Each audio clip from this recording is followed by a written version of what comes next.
তিরমিজি শরীফের 2748, 2749, 2750 এই হাদিসগুলোর মধ্যে নবী সাল্লাল্লাহু আলাইহি সাল্লাম বলেছেন যে কোনো মানুষ যাতে আর অন্য ভাইয়ের এক জায়গার মধ্যে উঠায় দিয়ে যাতে ওই জায়গাতে না বসে।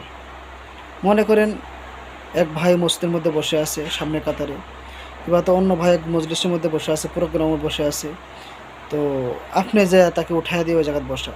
তো নবীজি এই হাদিসের মধ্যে বলেছে যে তুমি যাতে অন্য ভাই যে জায়গায় বসে আছে তুমি তাকে উঠায় দিয়ে তুমি ওই জায়গায় যাতে ওই জায়গায় বসা। তো এই বিষয়ে নবীজি নিষেধ করেছেন, তুমি ওই জায়গায় বসিও না যে জায়গায় অন্য ভাই বসে আছে। তো আমাদের মধ্যে বহুতে দেখা যায় মানুষ নামাজের কাতার সামনের কাতারে বসে থাকে, তো আমি আপনি পাশে যাই ওই ব্যক্তিকে উঠায় দিয়ে আমি ওই জায়গায় বসি। কোনো প্রোগ্রামে আমি পরে আইছি, সামনে এক ব্যক্তিকে উঠায় দিয়ে আমি ওই জায়গায় বসি। কোনো এক অনুষ্ঠানে, কোনো এক বৈঠকে আমি তাকে উঠায় দিয়ে ওই জায়গায় বসি।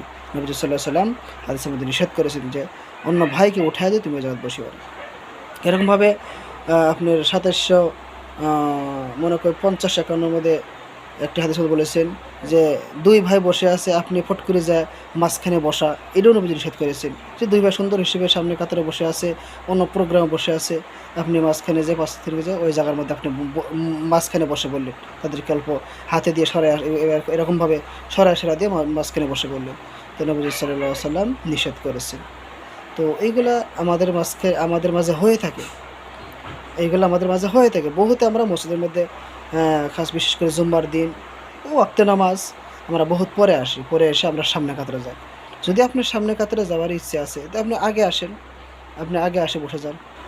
তো এইগুলো করা যাবে না, এগুলো নবীজির তরিকা না। আপনি যদি বসবেনই তো আপনি আগে আসেন, যদি আপনি এত সওয়াব নেবার আশা আছে তো আপনি আগে আসেন, আগে আসে আপনি করেন, সামনে কাতারে বসে যান।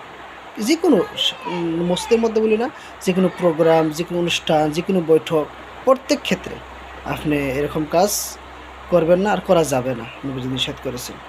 তো আল্লাহ তাআলা আমাদেরকে বুঝবার জন্য তৌফিক দান করুন।